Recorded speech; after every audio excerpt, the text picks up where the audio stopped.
few days ago, we talked about Engram language models, right?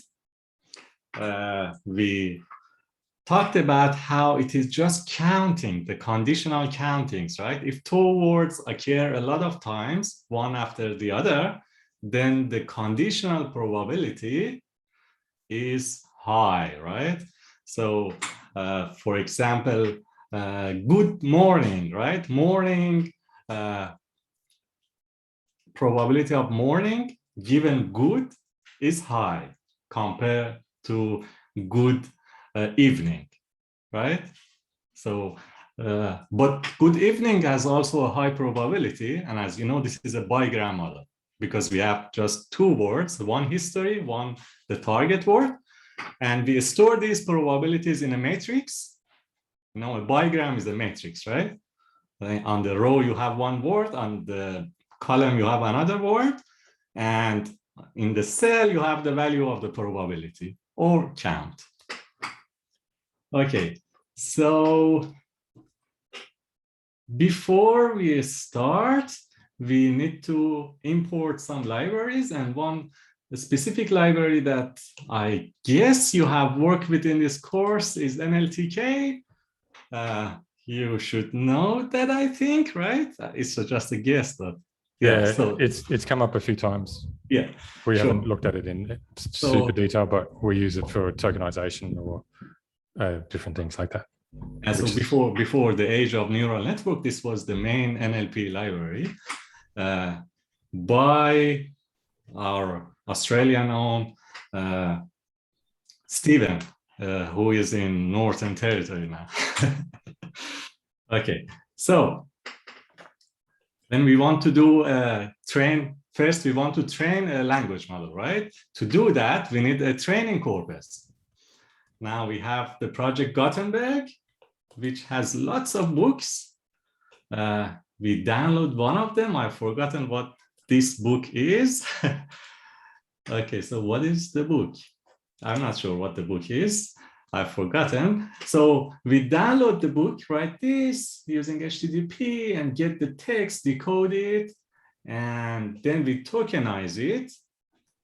We tokenize the text and create a list of tokens for each sentence, right? So this is the collection of all our sentences. Let me actually run this. Run anyway.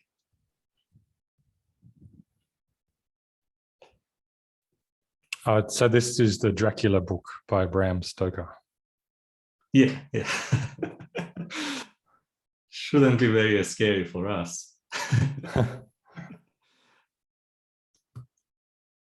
Okay, so let's download the Dracula and get the text and create a list of sentences. So this is a list of sentences.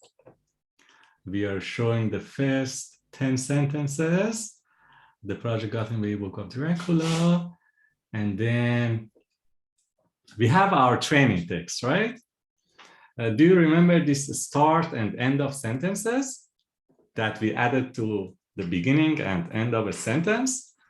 Why do you think we need that for language models? Anyone on the chat, or if you want to use your microphone? Why do we need this start and end of sentences? Because predicting a word from a previous word in the same sentence would work better than predicting a word from the previous word, last word in the previous sentence. Yeah, so this is a assume we want to train a bigram model. Thanks, Lucinda. So these symbols, as you mentioned, help us to know which words are more likely to happen at the beginning of a sentence, and also which word happen at the end of a sentence. Also, when we are generating from a language model, as you remember, we just predict the next word. We know that when we predict this end of sentence, it means that the sentence is finished, right? So we stop generating them.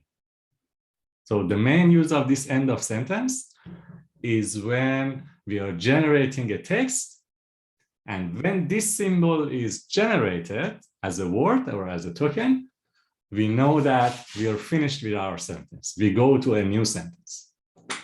So that's one. Good answer. So here we are just adding that symbols to our sentences. So just defining the function.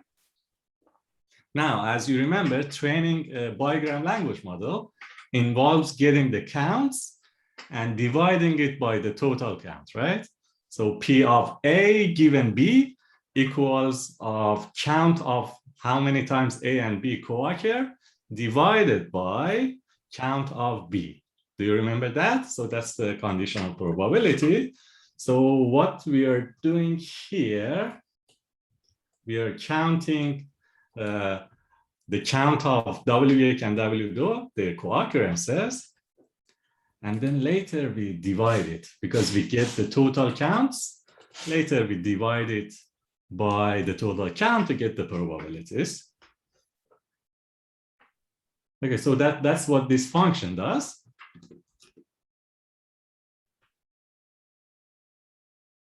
Okay, now about the number of parameters, right? So here, if we have a bigram and our vocabulary, assume it's 10, so we only have 10 words. Assume we only have 10 words.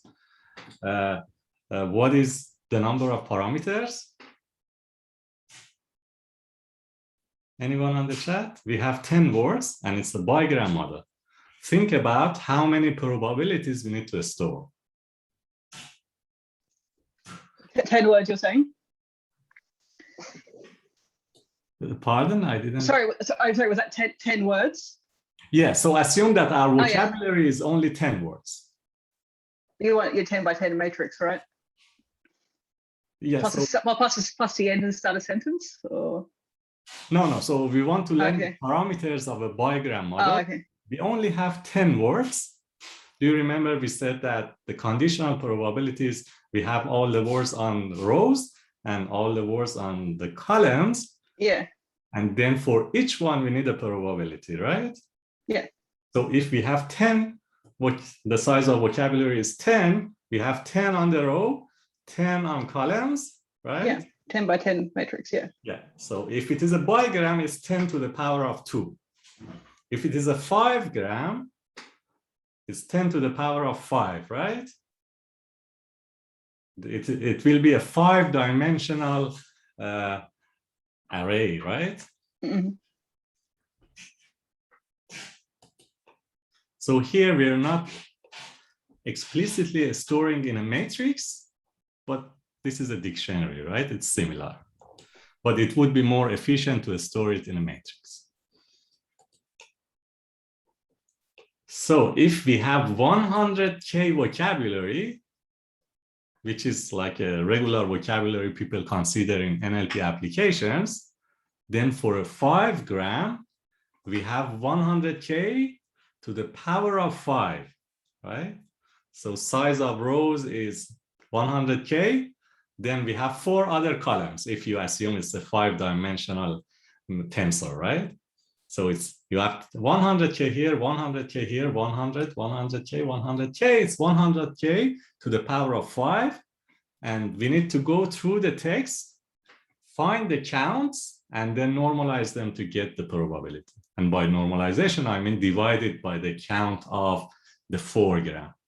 So for 5 gram, we count the count of W8 to W5. We divide it by the count of W8 to W4. It's clear, right? How we do the counts.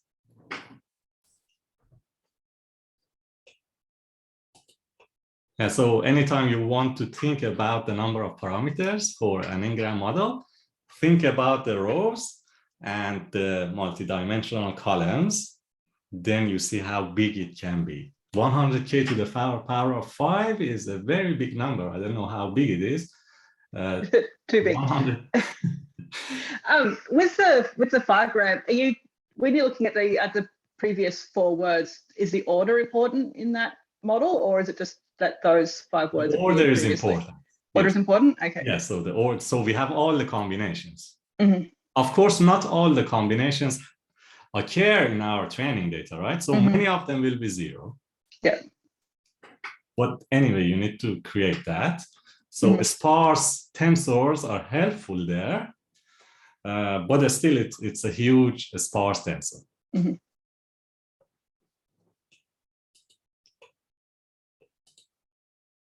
Now here, what we are doing in this function, we are getting the counts, right? W2 count. We are dividing it by W1 to get the conditional probability. So what is this? This is the P of W2 given W1, which equals to, based on Bayes' rule, P of W1 and W2, which is the joint probability, divided by P of B, P of W1, right? So P of W1 and W2, joint probability, divided by P of W1. This gives you the conditional probability. Because the denominator is the same, we remove that, we just do the counts. So instead of P of joint divided by P of W1, we do count of joint divided by count of W2, which is the same thing. So here we convert the counts into probabilities.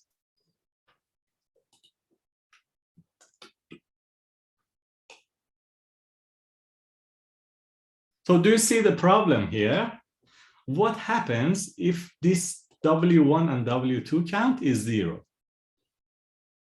Does it mean that it's a very unlikely combination? For example, assume the W1, W2 is Dracula smiled, right? So you want to get the probability of a smiled given Dracula, right? And assume that our Dracula is very angry in all this book and you don't see it anywhere, right?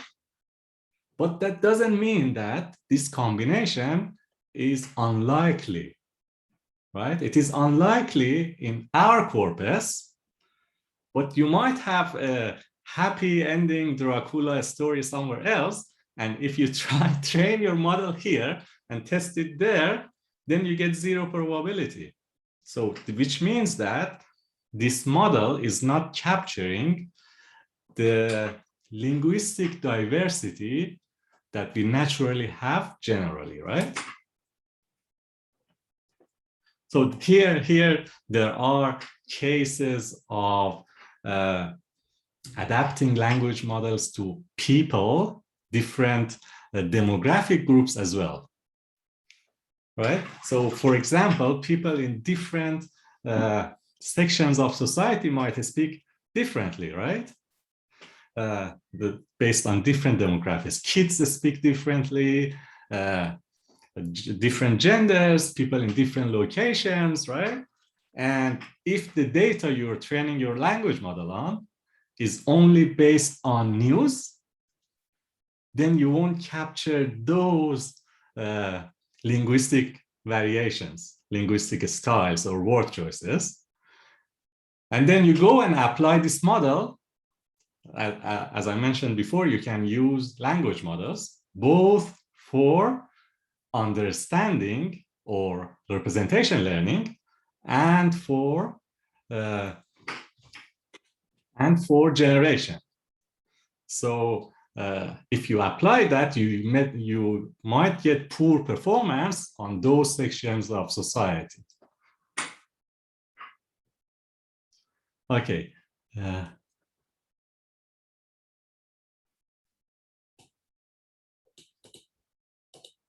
Yeah, so Hunter. Yeah, so I missed something on the chat. So in the lecture, I said that we were going to play with GPT-J today, but I completely forgot to prepare that. So I'm doing that. Sure. Can we actually do that? So the memory allows us? Well, we'll see. I found a collab that someone else has set up. And so I'm installing it and see how long it takes to get it running. And if not, I have also found an online GPT-J interface, which we can play with just to get have an experience of it, because it's quite amazing. Sure. Yeah, so this probability brings a lot of things about fairness, personalization, customization of these language models as well. And to put an ad for myself, I have a PhD position in these areas. If you or any of your friends are interested, please contact me. Okay. Now, we have the probabilities now, and many of them are 0 because it's a small book. Now, as I mentioned, the goal of a language model is to assign a probability to a sequence of tokens or word or a sentence, right? And you remember that we couldn't get the count of all the tokens divided by count of all possible sentences, if you remember from the slides, because the count of the whole sentence might be 0, and because we don't have the count of all sentences, then we converted that joint count into a conditional probability. We converted the joint probability into a conditional one. P of W1 multiplied by P of W given W2 multiplied P of W2 given W3 given W2 and 1, right? And this would go ahead. This wasn't an approximation. That's important. This was an exact formula. But then you would approximate the longer ones, right? In the unigram model, you would approximate just with the probability of the word. In a bigram model, you would approximate it, but by just the conditional probability, by a bigram conditional probability. So if you're given a sentence, a new sentence that was not in your training data, you just do that formula. You're trying to multiply these conditional probabilities. So if you're given W1, W2, W3, the conditional probability, the joint probability will be approximated in a bigram model by P of W1 given the start of a sentence, the start symbol, P of W2 given W1 multiplied by P of W3 given W2, right? Now, these probabilities are usually small, and we have that you can, instead of multiplying probabilities, you can sum the log probs, right? This is a mathematical trick. So you might have like precision problems, float precision problems when you're multiplying very small probabilities. So you get their logs and then you sum them together, and later you get the exponential. If you go and try it, this 3 equals to multiplying the probabilities.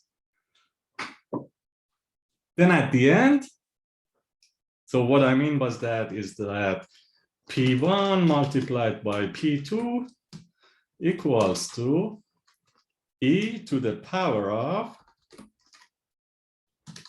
log P1 plus log P2, right? So these 3 is doing this equation, right? So if you do that, this equals to e to the power of log P1 multiplied by e to the power of log P2, then e to the power of log P1 equals to P1, right? So these 3 is doing a mathematical trick that helps us compute it easier. This is a trick we do whenever we are multiplying so many small numbers. Okay. Okay, so now we can select 2 sentences from the text, like sentence of 2000, sentence of 5000, and get their probability, right? So this get sentence probability is just multiplying those probabilities. But here it's also, this is just going and taking out the probabilities from our matrix, right? So we store the matrix as our language model during training. Now we are just going to take those probabilities out and multiply them together. Okay, so now that we have this function, we can actually get the probabilities. So as you can see, the probabilities are very low, but they are comparable, right?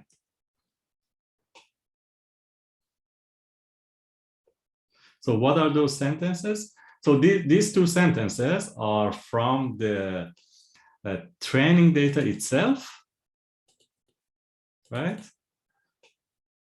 So it's 8 to the power of e to the power of minus 33. But then we can have our own sentence as well, right? What can we write?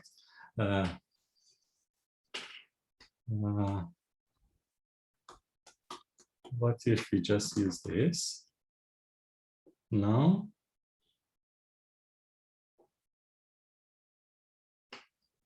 What is the problem?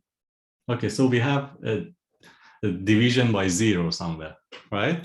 Because we were dividing by the counts, right? If the history count is not there, like the probability of she maybe, or one of these, let me delete this one.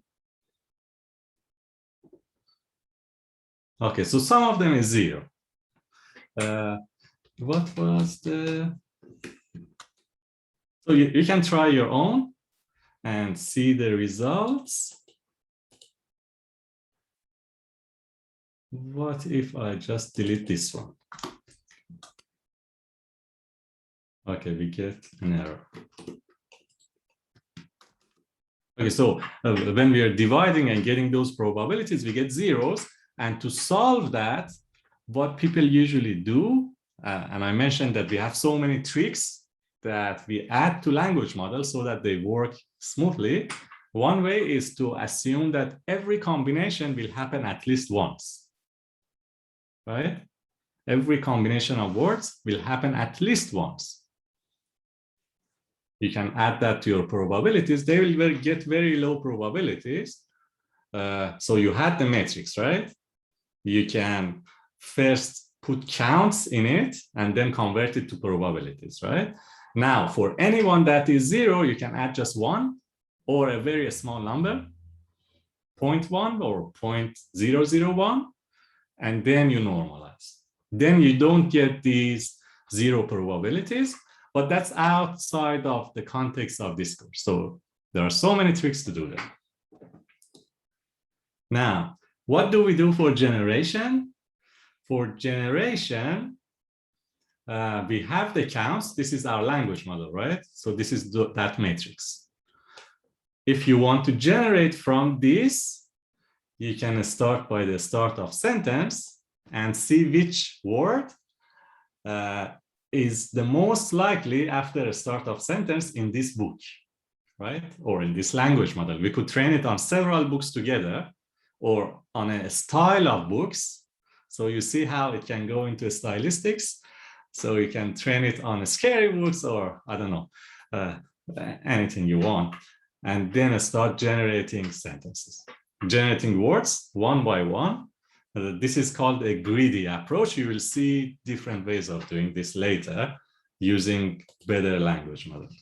So this is just a function definition. And this is when we generate.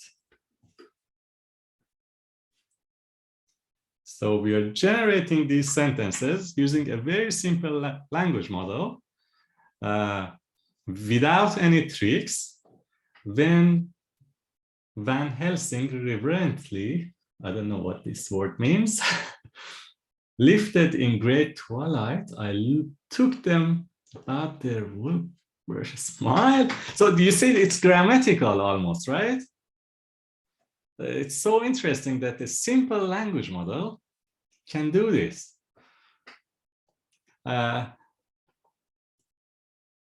So yeah, isn't it interesting? A very simple language model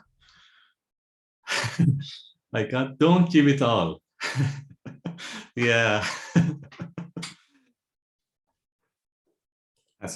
And there are so many ways to improve this. So if you just apply the beam search that you will see later, this would be much better. And if you had a larger corpus as well. Okay, so Hunter is asking, do these specific sentences appear in text, or how much it overlaps with the text, right? I don't think any of these sentences occur in the text. It's very highly unlikely, right? So these are new sentences, but small sections of them might happen a lot, right? In the text, like bigrams. Not even might happen, they will certainly happen in the text, because this model will not generate bigrams that are not in the text. So any two words that you see has happened in the text. Like you have these two words in your text, and you have these two words in your text, but it is likely that these three words might not have happened in your text, right? So every bigram here definitely has happened in the text, otherwise the probability would be 0, right? So the bigrams are in the text, but the trigrams and fourgrams might not be there.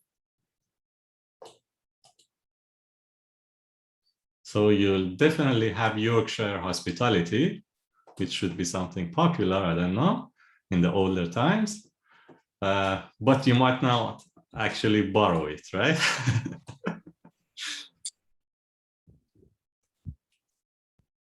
So you can change the URL. You can actually try later to convert it to a trigram model if you want to, but then here, when you're counting the counts, you need to have a 3-layer dictionary, right? You have to have a W3 here as well. And then do the loop 3 times. Hey, Ash, can you make a little comment in the code? Sure. About that, and then that'll be handy for the next time. I think, do you have saving permissions on that notebook?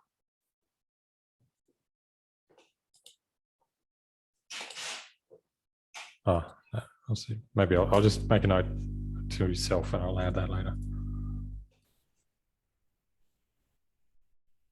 Yeah, so what do you want me to change? I think. Oh, no. So if we wanted to make trigrams, we extend the bigram counts. Yeah, so we need to extend it here. Also, we need to get the maybe we can get the trigrams here. So then we need to change this, right? So we need to change this to get trigrams. I don't know if zip accepts 3 arguments. I'm not sure. Or we could use the Nltk. Yeah.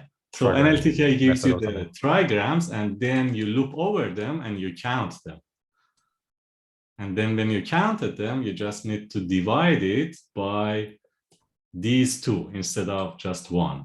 Here, you're dividing by W1 count, then you need to divide it by W1, W2 count. So you will need the bigrams as well. As you can see, for bigram, we need the unigram counts. For a trigram model, we should return the unigrams, bigrams, and trigrams.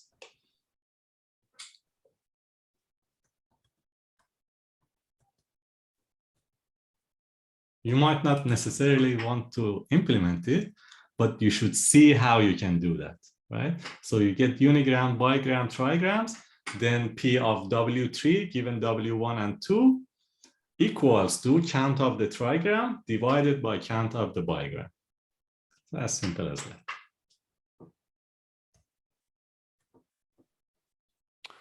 Cool. I'll try that later. Okay, so this is this part. Now back to you, Ben, right? Yeah. So Hunter is asking, so by using a larger N in the Engram model, we have more correlation with real sentences and potentially more grammatically correct sentences. That's exactly right. Good thinking, Hunter. So if you have a trigram, it's more likely that you will see like trigrams from your book, but also it might be the case that the next word might not be that correlated to that, like to the history, if it is a sparse, right? So if you increase the N, you need to increase the size of your corpus. You need to add those tricks. Otherwise, you will have so many zero sequences. Yeah. So good thinking. Hey, Ash, the next collab is actually one that you put together too, I think. That's the GPT-2. Yeah. Do you want to take us through that one, and then we can go through the Hugging Face one? So let's see if I remember it. Okay. There is GPT-2. Now to the more interesting part, right? So this is the 20th century, the 21st century technology. Before we were working on 1950s technology, and not even that, we didn't use the tricks. So when they wanted to train machine translation models to understand Russian, they use these language models with the tricks. So this is a very old technology, but these ones are the new neural ones which consider word similarity. Transformers is a very popular library that implements the pre-trained language models that big companies like Google or other companies proposed. They were also based on previous work in academia, and makes it easier to run them using this library, right? But that doesn't mean you have to do that. There are other implementations as well.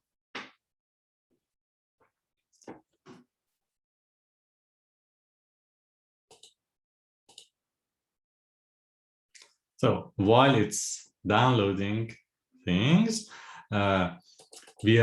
from transformers, we are importing two different things here. One is the language model, and this is not counts anymore, right? This is the parameters. So this is just a class, but this class will load the parameters of a neural network, right? Later we will do that. And with that comes a tokenizer. The tokenizer is not like white space tokenizer that we used before. It's based on something called word pieces that splits the words. It doesn't split all words, but it splits the words that are not very frequent in a statistical way. So we don't go into that here. Ideally, it would be related to the morphology of the language, right? So if you have chat and chats, ideally it would break it into cat and s. But statistically, they have shown that this works and they use it. So you must restart the runtime in order to, so it's just a warning, we don't care. Warnings are okay, unless you're in production.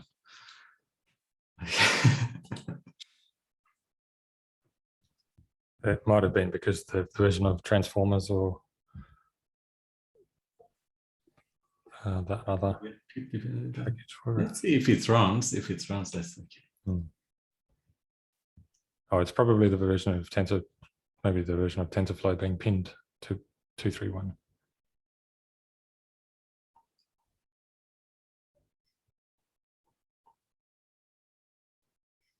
Okay, so it could import it. Now,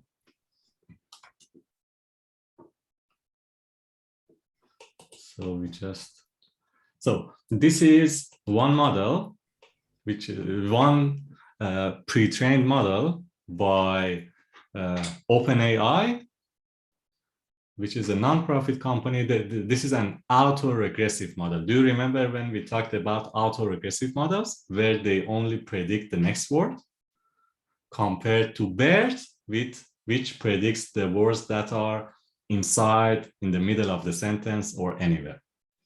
So this is an autoregressive model, and autoregressive models are better suited for generation, while non-autoregressive models are better suited for representation learning, for classification tasks and other tasks. And because these models are really big, so GPT-2 is really big, there are distilled versions. You just need to note that these are smaller versions. The quality goes a little bit lower, but that's okay. So now here we are loading those parameters and also the tokenizer. This is just an address in Transformers AP, Transformers servers. It goes and downloads those files here. So it's downloading the parameters of the neural model and also the tokens, the token set, the vocabulary, right? So you could actually get the size of vocabulary from this tokenizer. I don't know how. There's a function. You can see the API to see how it works. So later you can actually check what is the size of your vocabulary here and think about what would happen if you wanted to create an Engram language model with that vocabulary. Okay, so for generation, what we do, we need to give it a context, and this is an autoregressive model. So it will try to predict the next word, right? And when it has the next word, you give it the new context, it predicts the next word. And every time it's predicting the next word with the maximized probability given the context. The context here, however, is not a bigram. It's not just one word or two words. It can capture longer context. So you see the difference? If you wanted to have a prediction 1, 2, 3, 4, 5, 6, 7. So this is an 8-gram language model, equivalent to an 8-gram language model. Then see with that vocabulary, how many parameters did you need? Okay, so here we're just looping, giving it the whole context up to the generated word, and then predicting the next and doing it again and again and again, predicting the next one. So this is our context. I enjoy working with my cute duck. I love it. I love it. So as you can see, it's not as good as the Engram language model, but it's very grammatically correct, right?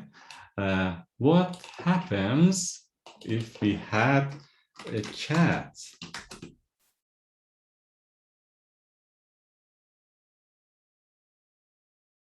I love it. So,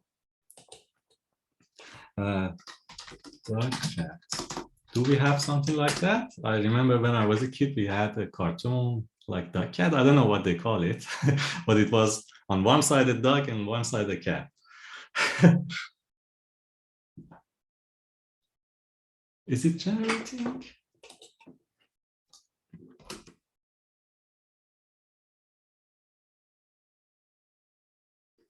It is generating, but somehow it goes away.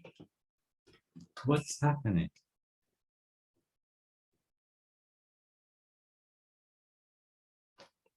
What's this? Clear output. Okay, let's clear output.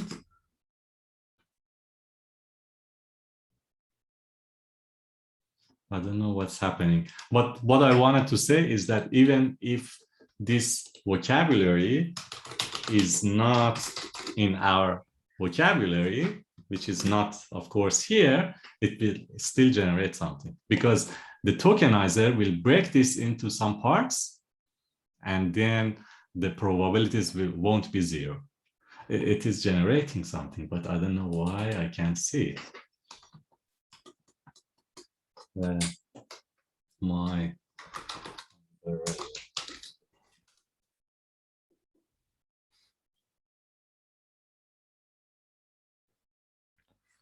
okay, so now we have a more complex. I'm not sure if I'm going to be able to work with my umbrella.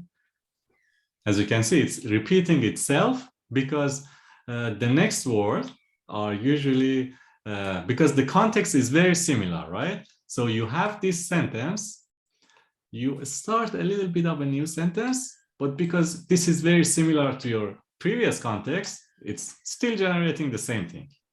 So that's one problem with these language models that Ben will talk to you about how we can solve these later.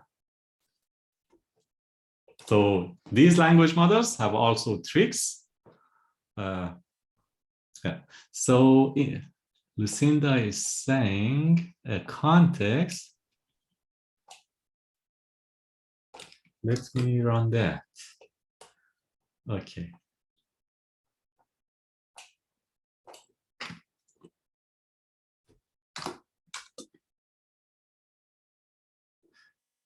Eleanor agreed to it all, for she didn't think it deserved the compliment of a rational opposition. Yeah, you see, it's saying she said. I think it's getting the context of a storybook or something. Yeah. Yes. Yeah, it's very interesting.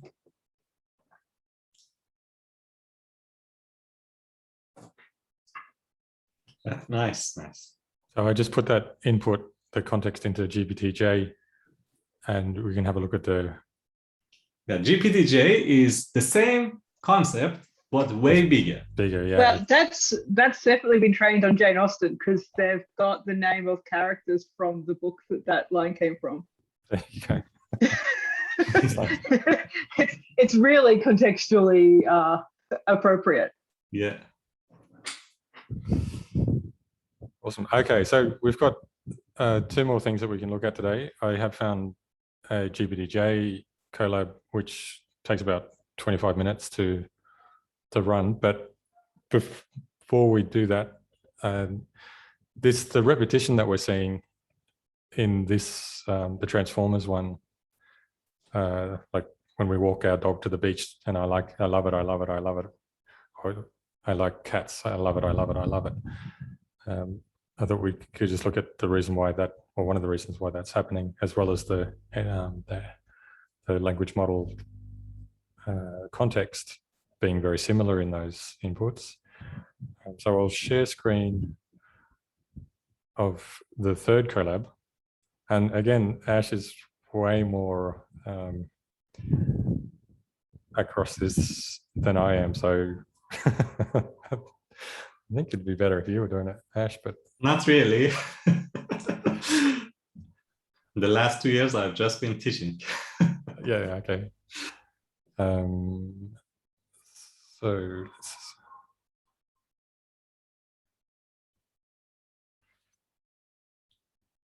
So the third collab from our page is, again, it's the same code base. It's the Transformers.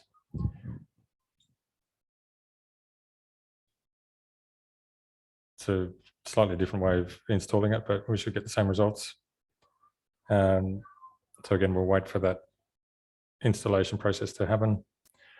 While we're waiting, I'm just going to go down and look at this information here about the greedy search. So the collab that we were just looking at used the greedy search to select the most probable next word. And you can see in this diagram, if our context was the nice, then the most likely next word is woman. Every time that diagram of the nice shows up, it's always going to choose that next, the nice woman as being the most probable.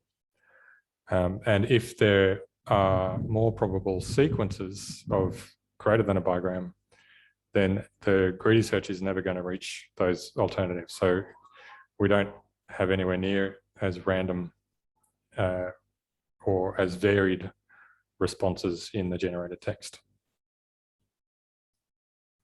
The alternative to doing greedy search is to use something called beam search, which calculates the probability in a more complicated way of looking across the different kind of branches of the trees that are possible, and calculates entire probabilities through a chain of sequences of words rather than just the next probability of the next word. And so in this Colab, we're going to use a few different sampling techniques and use the beam search, and we'll see what the different, see how different the output is.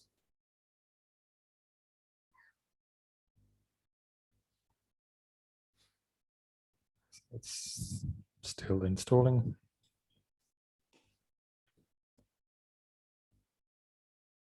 While that's still installing, do you have anything else to add to that, Ash? Yes. So can we go to the tree, please? Yes. So if we were doing greedily, we would have the context there. And then what is the most probable word after there? Nice. What is the most probable word after the nice as context? Woman, right? Depending on the data that it was trained on. So, and then that would be our generation process, right? So what beam search does, can we go to the beam search? What beam search does is that for there, it predicts the 3 top maximum probability words, right? So here, after the dog, nice, and car are the most probable ones. Then for each of those, we create a context and again predict the next 3 words, right? And each one of them has a probability. So for dog, we predict 3. For nice, we predict 3. For the nice, not just nice. For the dog, we predict 3 most probable. For the nice, 3 the most probable. And for the car, 3 most probable words. And we can go forward like this. So this is a beam search with size of 3. So they call it the size of beam is 3, right? So if you increase the size of beam search, you could predict the maximum, the most probable 10 words, and your tree would become bigger and bigger, right? And maybe less efficient, right? So that's what beam search does. If you wanted the most probable sequence, the most probable, the optimum most probable, you would generate with the size of the whole vocabulary. So after the, you would generate the whole, all possible ones. And for each of them, plus the, you would predict all possible words with a ranked order, and each one had a probability, but that would be very inefficient, given that these models are large. So you do a beam search. You don't get your beam everywhere, just with a certain width, which is here 3. So that's what beam search does. There, see, I told you you'd have a better explanation for it. Okay, so the TensorFlow and the transformer have installed, and this is the same code that we just saw. We're importing the language model and the tokenizer. And this one is using the full GPT-2 model, not the distilled version. So this, again, might be a bit longer. Maybe. And so with the previous one, we could also try GPT-2. We didn't. Just comment Distillbert, which is a smaller and lower quality, set GPT-2, it might produce better results.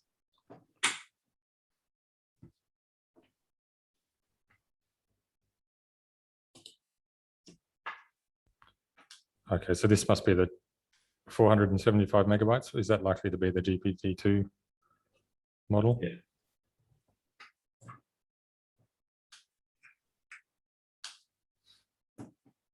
So remember that when we are doing greedy, we don't actually predict all these other branches. So this is just to show you the possibilities. When we are doing greedy, we just predict we have there, then nice, then Bowman. We don't predict the black arcs. It's just the red arcs. This is just showing you the possibilities that, like the variations that it could create. Okay, so here's our context.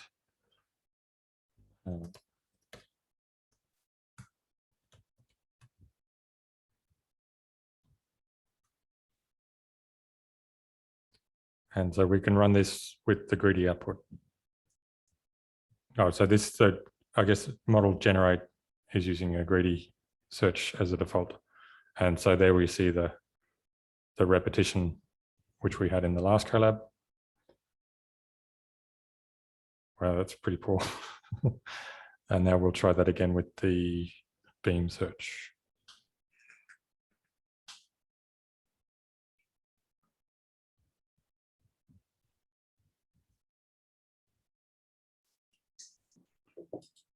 Okay, so good question on the chat by Hunter. Could we train a GPT-2 to act like the GPT-3 by training it on the output of GPT-3?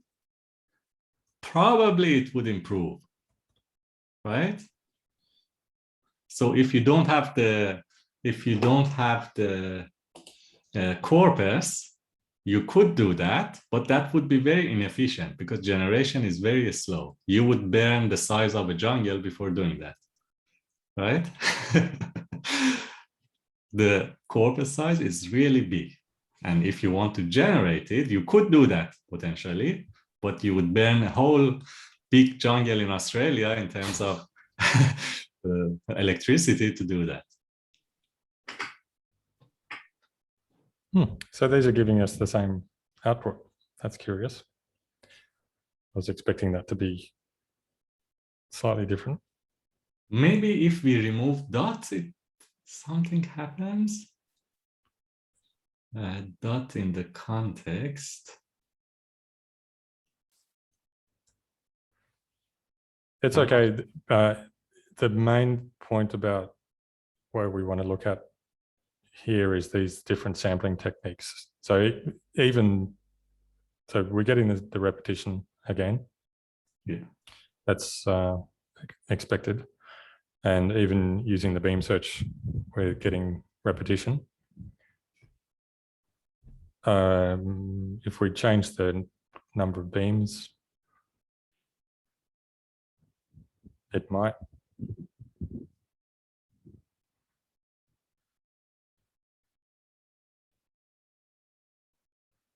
No, well, we're getting the same output. But the point here is that the output includes all of this repetition. And so we'll look at a couple of approaches to reduce the repetition.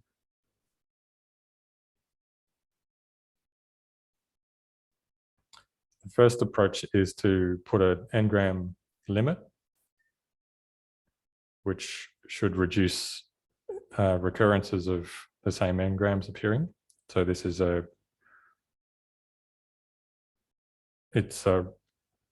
now we're getting some quite different output. So previously, what it's doing is still creating the same beam search, beam tree, but whenever it sees a bigram in a path, it doesn't follow that, right? So it's a post-processing thing. GPT-2 is still creating the same thing, right? The same beam tree. It just doesn't follow the paths that are repeating itself. It goes into another branch. And so that's immediately given us much better results without that repetition loop.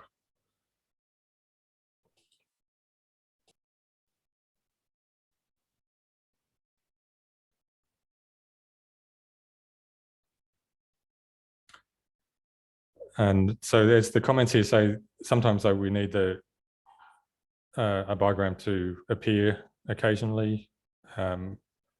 So the example is this bigram of New York. We need to be able to allow these to come through occasionally. And so this is another setting or parameter that we can tune to give us a low repetition output, but allowing some repetition in that suits the.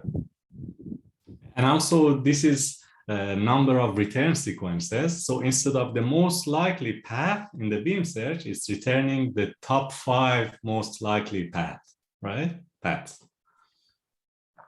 And these look very similar in this. It seems that the only difference here is this we do best.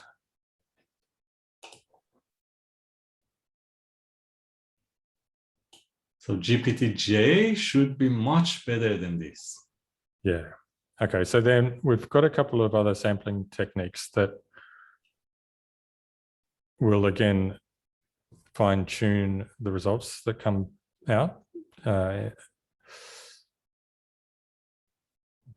We don't really need to go too much into the theory of these, but we can see the approach of using, which one's this doing? So what this part is doing, as you remember, we said that it predicts the top 3 words in the beam search. Now, normally we would go and find the sequence that is most likely, but here what it is doing, it's not just picking the most likely one next, it's randomly predicting it based on the probabilities. So it's a weighted sampling. It's not just sampling randomly, it's a weighted sampling, but it's still sampling, so it gives you more diversity. So for example, after there, you might have nice, dog, or car. It doesn't get nice because it's the most likely. It uses these weights, 0.5, 0.4, and 0.1 to make a weighted random sampling.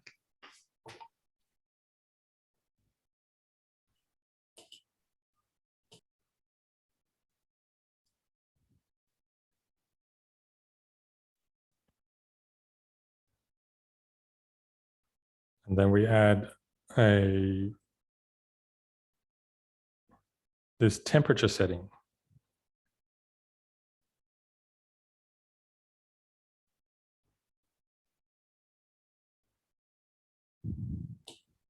Okay, so what the temperature is doing, when you have these weights, you can,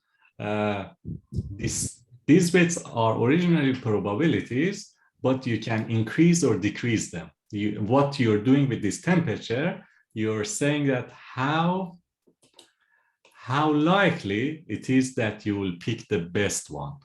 So you can change the temperature. If, for example, if you have a probability distribution and you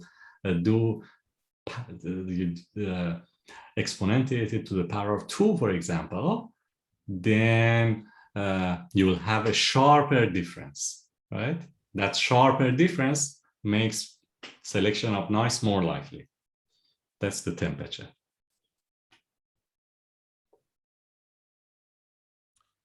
Okay, so then we can do the 2 types of these top K and top P sampling methods.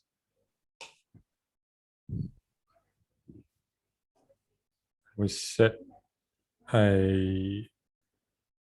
we've got a value of 50 has been provided for us. We can run it with that and see what happens. Ash, do you want to talk about the top K? I'm not sure about the details, but I imagine that you pick the top K most probable, and then you renormalize the probabilities, right? And then maybe you do a temperature thing as well, and so that the probabilities become 1 again. So it should be something like that. So if interested, go. So each of these ones, each one is like a big research work that improve these models. So I'm not sure about the real details, but it's doing something like that.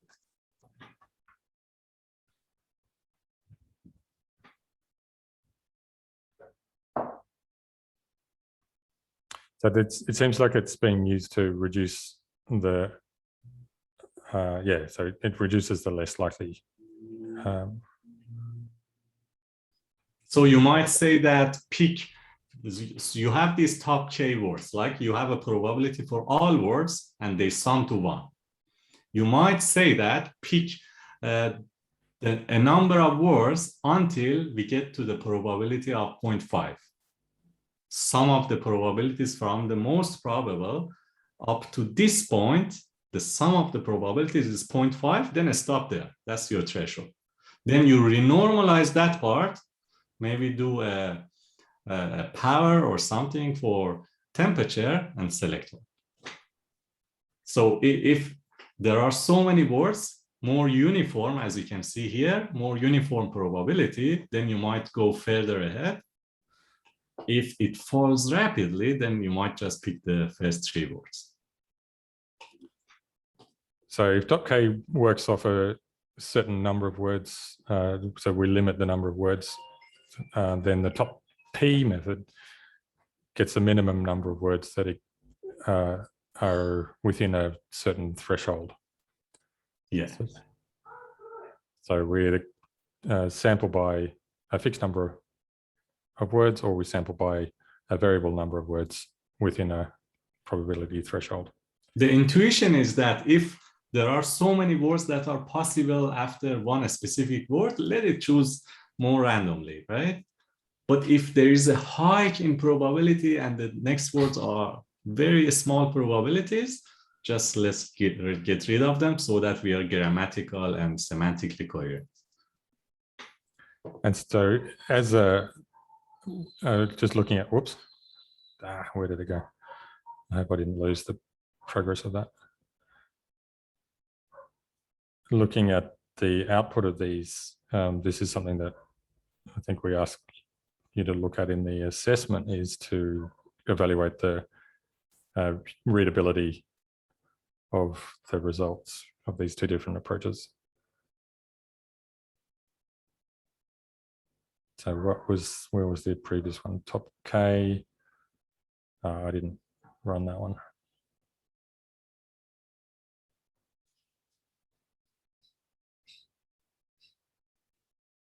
So this one seems to be not particularly contextual in terms of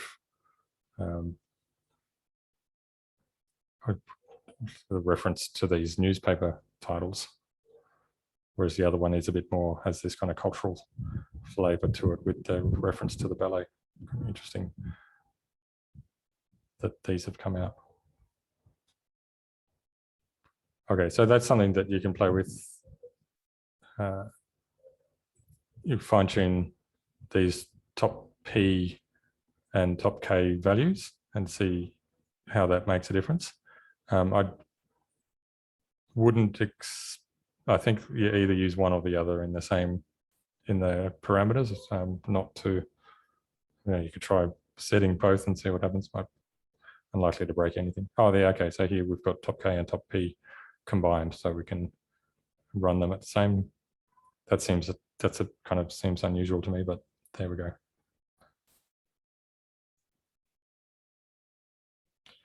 So these are approaches to avoid that repetition that we were getting in the straight up GPT-2 techniques. So using the beam search in the first place to look ahead, or not necessarily look at, sorry, to look across multiple trees so that we can potentially generate words that aren't necessarily always the next highest probability. And then we have these sampling techniques that can make it seem more human readable. So Lucinda has something on the chat, which she has given a context and it produces, I wish I was more intelligent, she says, but I wasn't. I was just a silly, impractical, ignorant, stupid girl, right?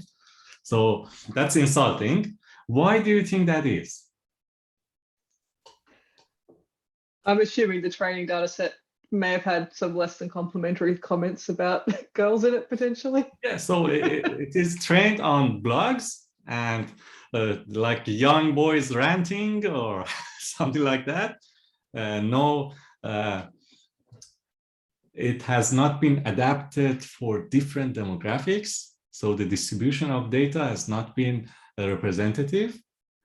And that's what happens. And it's a big issue for these big language models, especially if you put it in like chatbots, because they can be used as chatbots and they will create these things. And they might fill a whole lot of websites with these nonsenses, right? Adding again my ad for a PhD position. So I have a PhD position in adapting these language model to different demographics, to a 10-year-old girl, right? To a 70-year-old man, or all those things, or a person in rural area, right? Or a scientist or a farmer, or all those things. So if interested, please contact me. Okay, so GPT-J, it looks like it takes about half an hour to run or to download and install the Colab.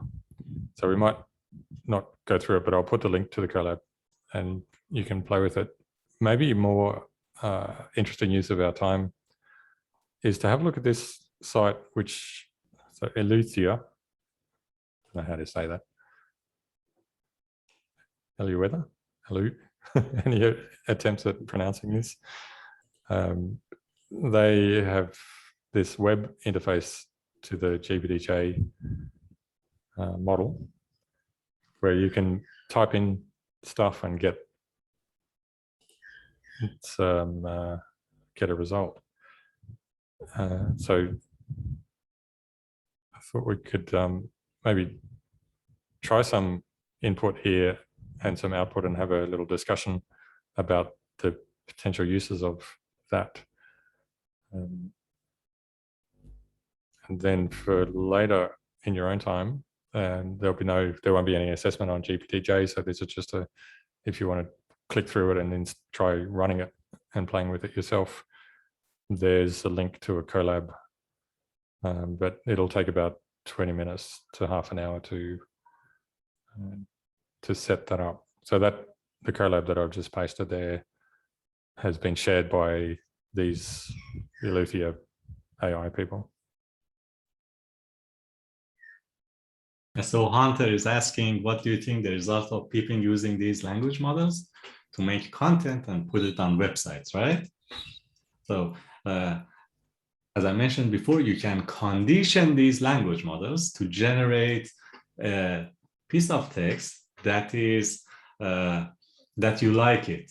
Like you can make right-wing propaganda, right? If you train it well. So and it's very likely that people are already doing it in different languages, especially where the regulation is not there, where there is no, you can't put someone to a scrutiny, right?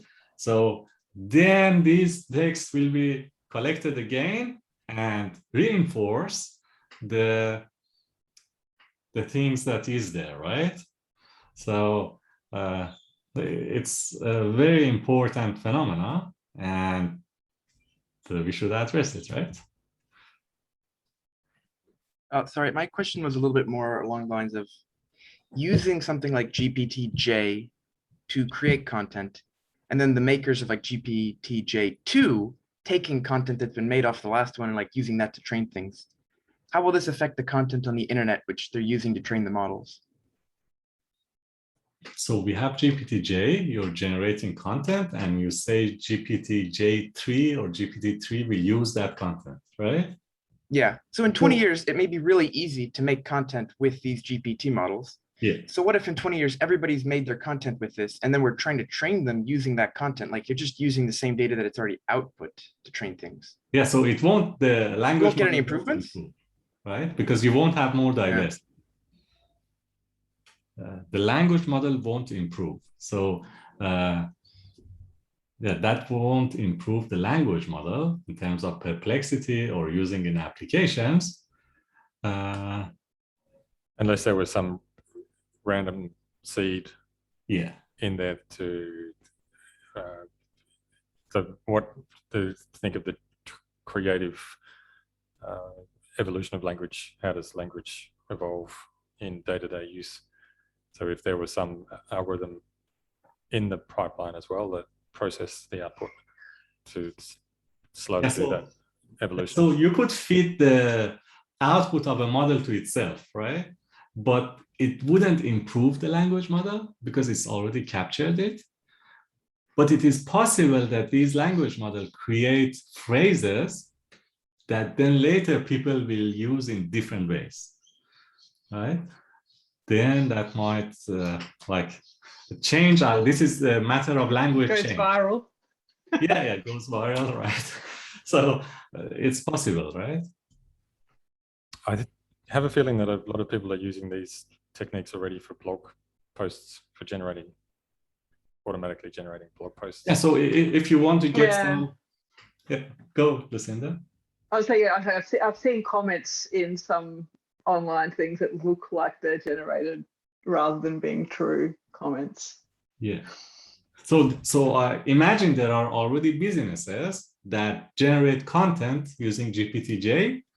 And if you have a blog and people are searching for something that is very popular these days, you get ads, right?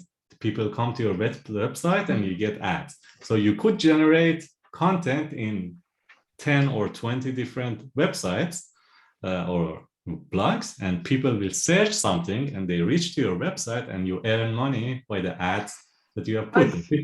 I've definitely been dumped on results sites by Google. When you have a look at it, it's just a bunch of mishmashed content that makes absolutely no sense on one big page. Yeah. Definitely encountered those. Yeah. Like early days of HTML, of web page search engine poisoning, where you have the real content might be just in this top visible part of the page, and then the rest of the page had this hidden text that was only there for web crawlers. For the crawlers. Yeah. So hey, Ash, you know that article that you sent or that you talked about in the lecture of the robot, the one that the robot wrote? The article that was written, yeah. So I think they were using multiple sampling. They were using beam search and all these tricks, and they would manually use one of those. So it wasn't, the whole article was not produced in one take. It was produced little by little. Okay, so that was a question that Janet had. She was surprised that there was so many occurrences of the word, of the I pronoun in it. Yeah. And she was like, no robot would ever speak of itself like that. I was like, well, maybe not the robots you make, Janet, but maybe the robots that other people make. I think the author or the person who was dealing with the GPT was also helping, like picking the sentences that had this personality, because it makes it more interesting. Yeah, so I've just put I copied the first paragraph from that article into the GPT-J just to see what it did for the next paragraph, and they're remarkably similar. And there are a lot of I pronouns in it, so it's pretty incredible. Interesting. I didn't know that. I thought there has been a lot of interact, like the selectivity there. I think this suggests that there was a lot less than. So that was what Janet was saying too. She thought, oh, this has been heavily edited. Yeah. Just trying this, my feeling is that it's very lightly edited. Yeah. It's pretty amazing. And that is GPT-3. This is GPT-J. So yeah. GPT-3 might have all different tricks that GPT-J might not have. Yes. They're very similar, but nobody knows, right? Yeah. They might have different tricks. Yeah. Put in a MAGA line to see what it did with something very political. And it immediately went to Donald Trump. Yeah. But it says both positive and negative things about him in one sentence, as if it's being in one run, as if it's being cohesive. So I guess it's picking up both sentiments and mushing them together into one paragraph in a way that doesn't really make sense. Like it's not picking one side or the other. It's just shoving them all together. So he said he's made a mockery of the presidency, but he also accomplished his mission. Which, there you go. Making it.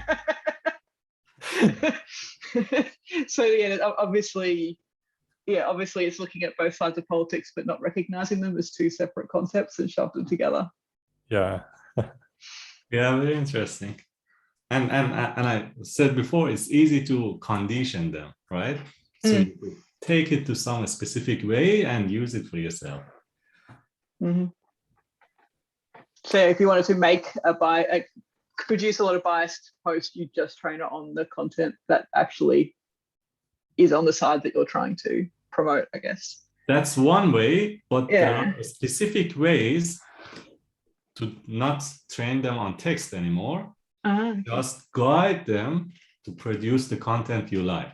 So there is a paper by Uber called Control, Uber GPT. Let me share the link. Okay, so this is the link, and this is just a preliminary work. So I imagine there should be so many other works. So here they train not on text anymore, like the text that you want. They don't do that. They make predictions, and then based on that, if it is pro-Trump or against Trump, they have a classifier that can tell you if a generated sentence is pro-Trump or against it. So that's a separate classifier. Then they use that classifier to change the parameters of GPT-2 so that it only generates pro-Trump sentences or against. So their use case is not related to Trump. It's like sentiment, but that's the same thing, right? How would it go with, like, you know, how it's different, say with politics, if different sides of politics have a tendency to use particular words, like whether or not they're classified as positive or negative, like this vocabulary that is common to different populations. Like, can they say, for example, we want to mimic this kind of spit, but yeah, like mimic the vocabulary of the group that you're targeting, I guess, if that makes sense. That sounds very aligned with the PhD position that you're advertising now. Candidate, perhaps, Lucinda. I have enough trouble keeping up with my my day job. It's really interesting, though. Yeah, so is there some adaptation, like a vocab adaptation that could be done along the same lines as this sentiment? I think I've seen papers on that as well, to use a specific words. I've seen that, so there's already work on that. Because this is a very advanced and important technology. Everyone is working on them. So I've seen the paper, I don't remember what it was. Okay. Because yeah, I know at work we have a Yammer group, and there was some stuff there to do with diversity and hiring women, and a bunch of guys started going on about hypergamy and stuff like that. And you know exactly what group they belong to when they start spouting those words. Like, yeah, there's certain terminology that sort of indicates what group you're in and out of. And so I thought that, yeah, it's an interesting. Yeah, and also interesting thing to mimic that. Word, sorry, go. Yeah. Yeah, and so I guess, yeah, one thing is detecting people using those words to figure out what community they come from, but also then generating those words to pretend you're from that community. Yeah. You know, and also when you generate that word, you have changed your context, right? Then it goes into that context and generate more. And more. So if you start putting that stuff in, so you sort of put the words that you want in your context. Well, I don't know if that, because I put some Jane Austen like sentences in, and it was producing a lot of content that clearly had been trained on. Although in one case it came up with Middlemarch instead, but clearly it's like picking up literature around that era and then copying characters and sentence patterns and things from those books. So I thought that was pretty clever, just to recognize for a sentence what the context, not just the context of the sentence, the words in it, but the fact that it came from a particular type of literature and then it's producing some content like that literature. I thought that was pretty cool. Yeah. So you can change not only the words, but also the style. So for if you want to search for that literature, it's like conditional language models. Like the term is conditional language models. You can condition the style, you can condition the word choices or the sentiment, all those things. Now, Hunter was talking in the chat earlier about generating code with these tools. So GPT-3 generating code interfaces, and like building the code based on a description of an interface. Just in the beginning of the prac time, I had a quick look around and came across a couple of startups that are getting into this space of having some sort of interface where you can describe a system, and then the GPT-3 rapidly builds it. So it creates the React components for the front end and all of this sort of stuff to make these.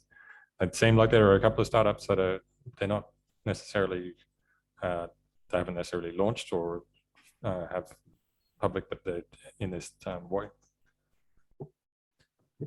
in this sort of waiting space of maybe still working out or finessing the code.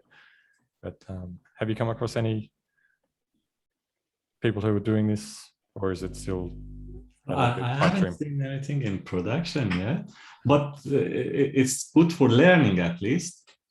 And also it creates the templates for you, right? From very good, if you're trained it on very good practice code, it gives you a good template. Like if you have design patterns, it gives you good templates to work with. It's very interesting. It sounds really challenging. Just think about how hard it is even for an expert to figure out what someone wants and produce what they want.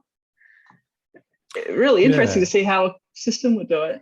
But the thing with programming languages is that they tend to be a lot more well-defined than human languages. Do you remember in early modules we talked about the difference between natural language and like procedural languages or the computer languages, that they are so much more structured. So in some senses, maybe it is easier to generate code than it is to generate human language. To generate code, but to generate code that does what a person wants is challenging. It's not my point, because the relationship between what code does and whether it achieves what someone wants is actually really hard to get right. Yeah, I guess it depends on how well they describe their needs. I do BA work as part of my job, and it's so hard for people to even understand what they want. But the interesting idea with that would be you get a very fast feedback cycle, right? You say what you want, it produces something, you go, not like this, like this. And potentially you'd be able to actually get requirements quickly off a system that can produce something quickly, and then you could feed back into it over and over, maybe. Like an iterative sort of system would be really interesting. Yeah, or at least generate the documentation, or generate the template of functions. These are small things that take a lot of time, makes coding more efficient, right? Maybe it doesn't code everything, but it makes it more efficient. Have a look at this. High level languages are basically anyway. Have a look at the Twitter link that I just put in the chat. It's got a screencast of somebody using one of these.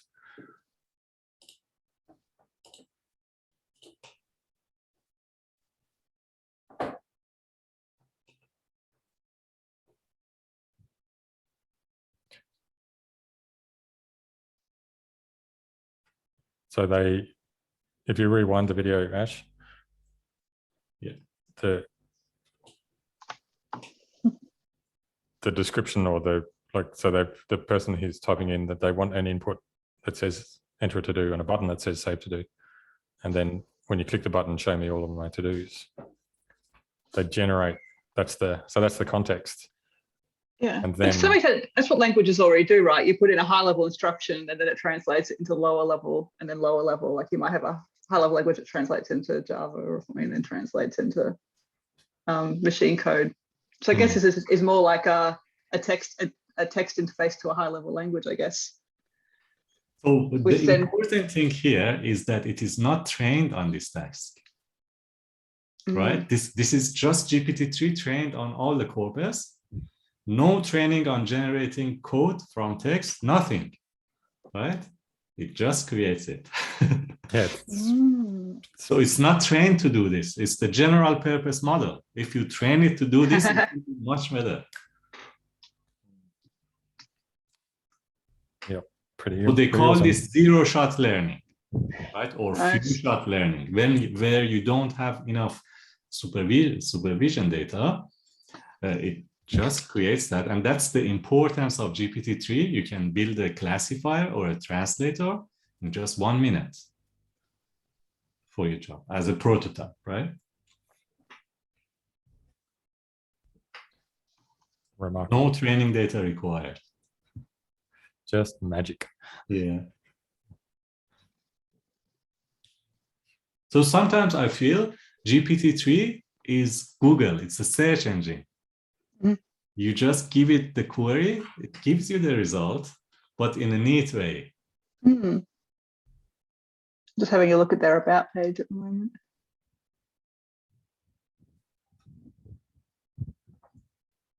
So as I find in the area I work, our biggest IT challenges are getting systems to work with each other. Like the building isn't the challenge, it's all the interactions between systems and all the unexpected interaction effects. That would be fascinating if you did that through automatically generated code. It actually keep developers quite busy. You'd just be busy Yeah. dealing with all of those interaction effects instead of actually building.